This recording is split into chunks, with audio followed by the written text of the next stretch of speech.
Hello and welcome back to my Dandelion Diaries. For today's ink swatches, we are going to be doing the Yurameku collection from Sailor. So these are the ones that I found to be part of the collection. There are, I believe it's 14 inks, and I'm going to do my best to fit them all on 2 pages. And we are going to be kind of swatching them in dark to light. I find this collection very interesting, so I hope you guys can see the different shading each one has to offer. But first, let's talk about supplies. If you're new to these videos, I have a 𝗏𝗏𝗏𝗏 A5 notebook here with the original Tomoe River paper. I am going to be using my steel condiment cup today, which was inspired by Leanne Lakes. I don't want to use my little stamp block today just because I think I can make the swatches a little bit bigger. And then I have my 𝗏𝗏𝗏𝗏 brass dip pen here with the sakura wood handle, a glass dropper, a jar of water, an old t-shirt that I'm using as an ink towel, and then I also have a little tape dispenser here which I will use to hold the ink files as we go. And I'm going to apologize now for my pronunciation of these inks. I don't speak Japanese, so they're a little bit difficult for me to pronounce, and I apologize now. But starting off, we are going to be doing Sailor Yurameku Zaregokoro. Yeah, we're going to go with that. And I'm not going to describe the inks too much because with the way they dry down on the page, they look very different than the way they look inside the bottles. Zaregokoro is definitely an interesting one. Again, I'm not going to talk about color much because I want you guys to wait till the end to see the shading, but I will say this is one of the darkest of the group. I do like the sheen and shade that it does possess, and I think it's a really good one if you needed a standard ink in terms of writing in the business setting. It's plenty dark, it's not black, and I think it would work really well for any kind of standard ink setting you would need it in. The next one from the collection is Kokoroguma. Again, my pronunciation may not be the best, so just take my words as you see fit, or feel free to correct me in the comments. I'm always open to getting the correct pronunciation of the inks that I like to swatch. Kokoroguma is another one of the very dark inks in this collection. I think it's very nice in terms of shade. Again, I'm not going to talk about color because the way they dry down is much different from the way they swatch. But I think this one is much warmer than Zaregokoro, and I really like that about it.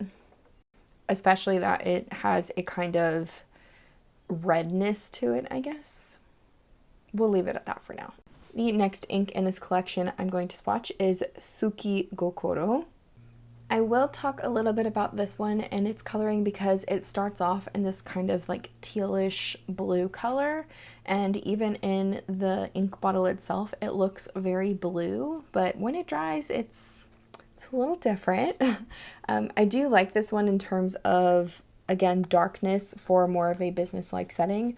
I think it's a good, again, standard dark ink that you could use on a day-to-day basis that wouldn't cause too much flashiness to your pages. The next one in the collection I have here is Kyokuya.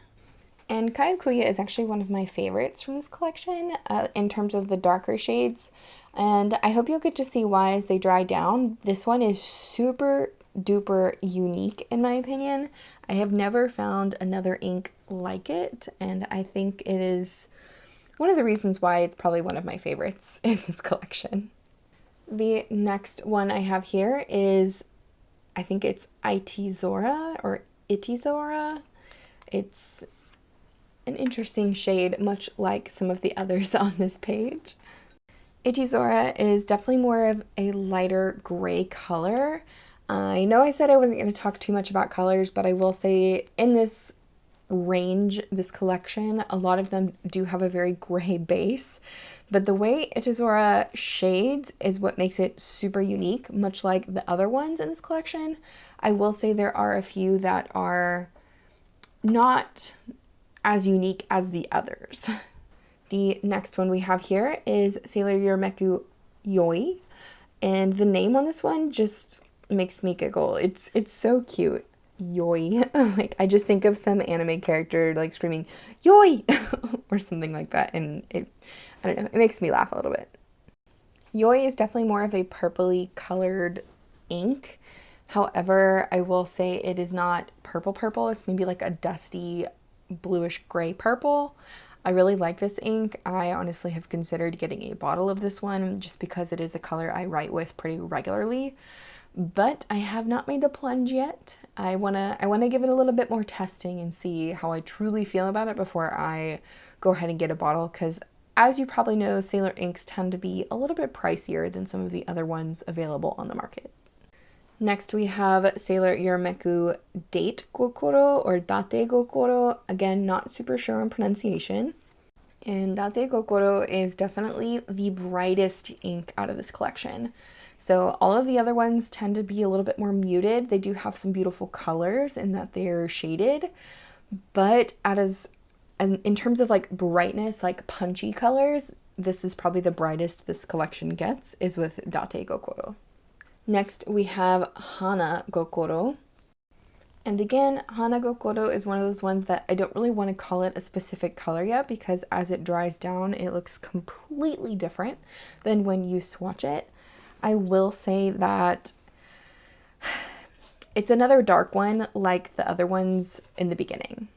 The next sample we have is the beginning of the more light inks in this collection, and this is, I believe, Byakuya. When I was originally introduced to Byakuya, I thought it was ultimately too light of an ink for me to use on a regular basis.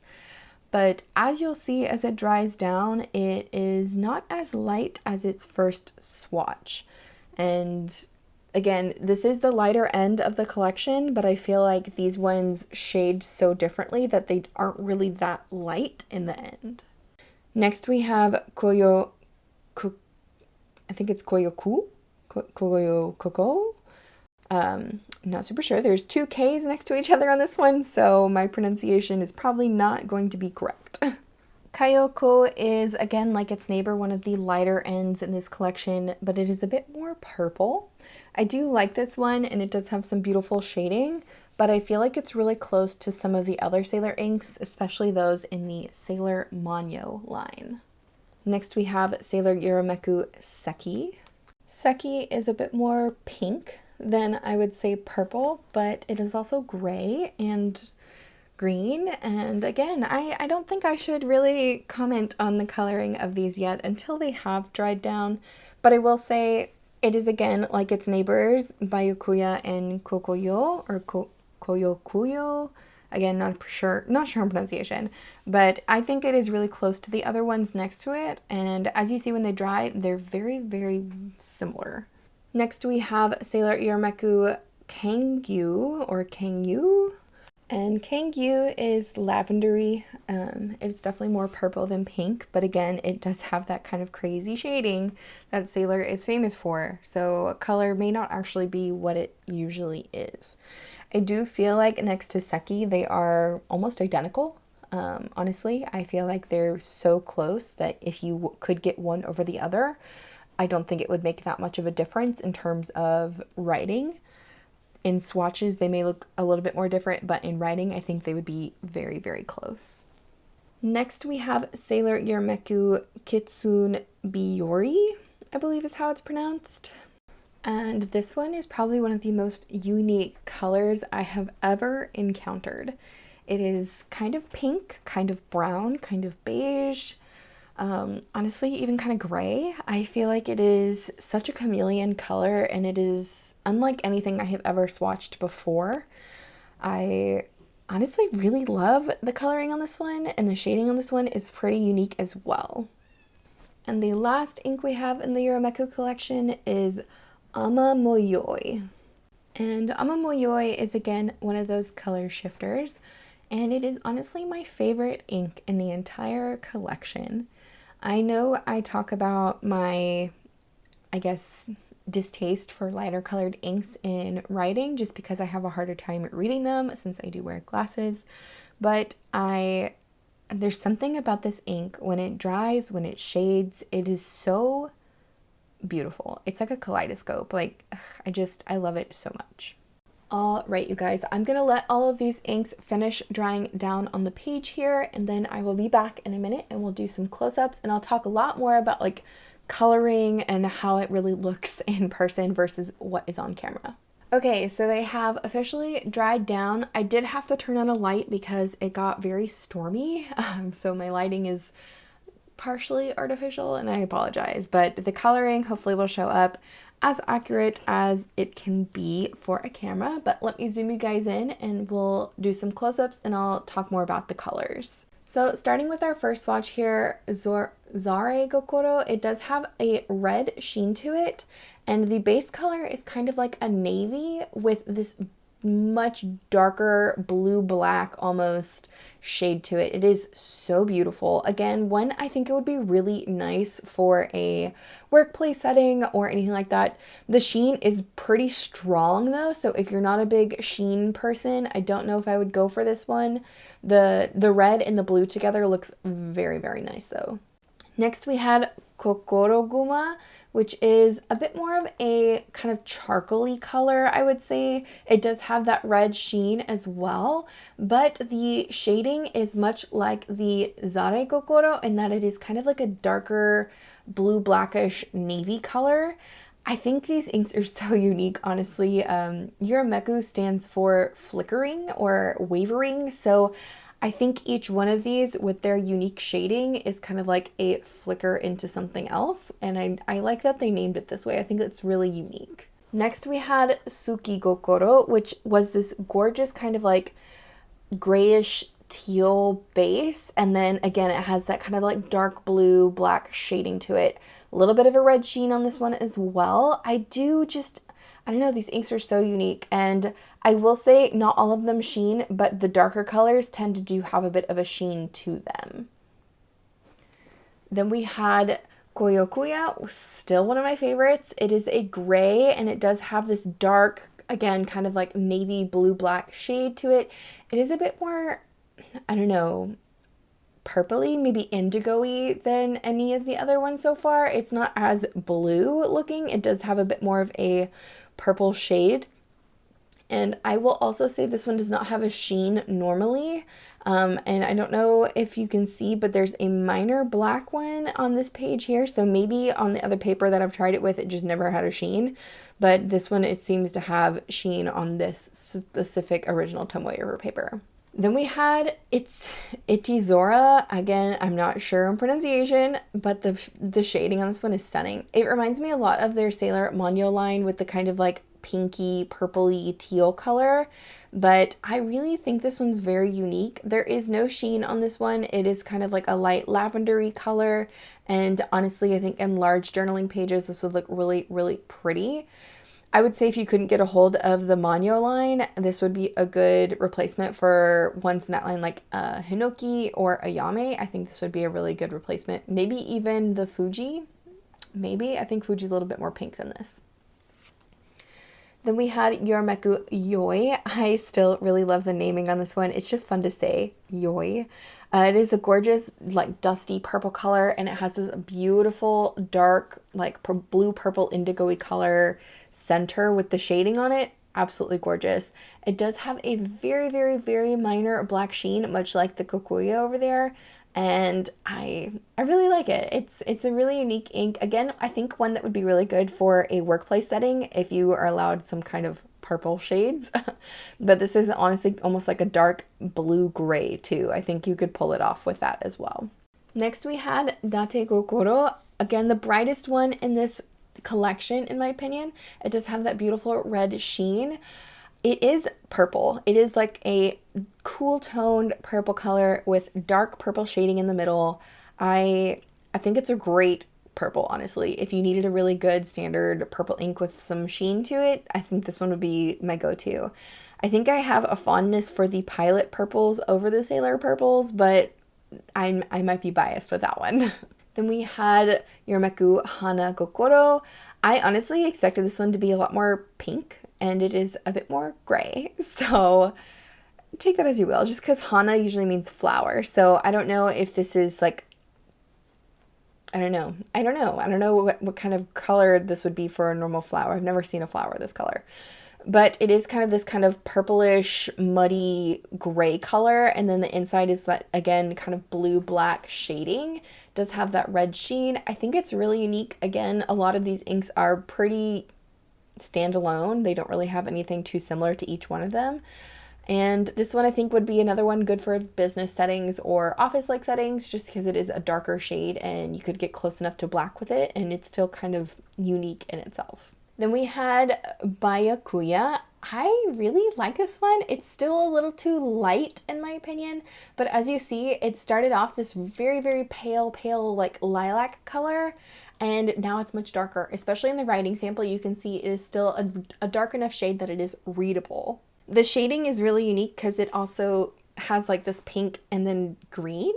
I mean, come on, that's kind of interesting, right? It does remind me a lot of the Sailor Banyo Fuji, but there's also another one from the Sailor Banyo line that has very similar shading to this, and I don't know. I think this one's really pretty. I don't think it would be worth a bottle to me personally, just because I don't write with this color very often, but it is a very unique color in itself. So if you need something that you don't have, this might be worth it.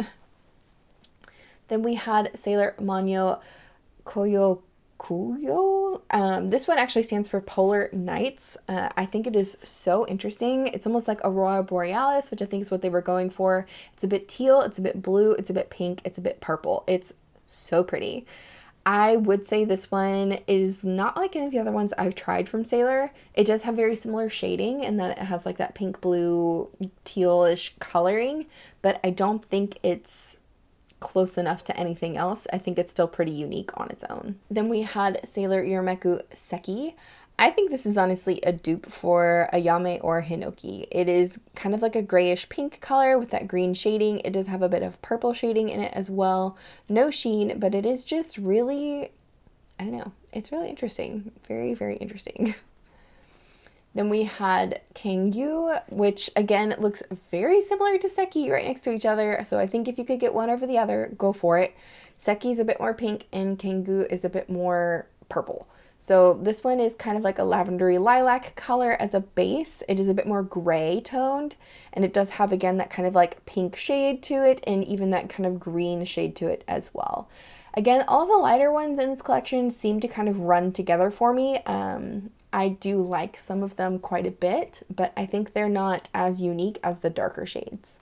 Then we had Kitsune Biyori. I think this one is still stunning. It is gray, it is beige, it is green, it is pink. Such an interesting color. I think this one roughly translates to something with the word fox in it, like the animal of fox. And I don't know, this one is so, this one would be worth it to me to get a bottle just because of the shading alone. I mean, dark to light, beautiful, and it's still very legible, and it's still a very unique color. I can't get over the shading on this one. It is so unique. That's about as much as I can say. It's just a unique color with a unique shade, and it's nothing like anything else I have ever swatched. Then we had my favorite from the entire collection, and that is Amamoyoi, which is a rainy day, I believe is what that one roughly translates to. I know it involves something with rain. So I think it's interesting that it's mainly like a pink green color. It does have kind of like a beigey undertone as well, but the shading on it is so pretty. It's almost like a bubble. Like, you know, if you like blow bubbles and it has kind of like that iridescent kind of look to it, this is what this ink reminds me of, is like what a bubble would look like, the iridescence on a bubble. I think it's really quite stunning. Alrighty, so that is the entire Sailor Yurameku collection, starting with Zaregokoro and ending with Amamoyoi. I really think this is a very unique color palette. It is very muted. It is very, I don't know, it's just very unique. There are other collections, their Manyo line and their Shikiori line that I have done already are much brighter than this, and I feel like this line is much more muted, much more business friendly, but much more just kind of easy on the eyes kind of vibes. And I think it's really nice. I still think my favorites are Amamoyoi, the Kitsune Biyori, and the Kokuya, sorry. But there's quite a few in this collection that are really stunning and would be worth trying if you have the ability to do so. Let me know in the comments which one is your favorite. I definitely have been enjoying doing these collections, so if you have any other collection requests, please also leave those down in the comments, and I will do my best to either see if I have them in my collection already, or if I could pick them up at a reasonable price and swatch them for you guys. But I want to thank you guys so much for watching, and I will see you in the next one. Bye.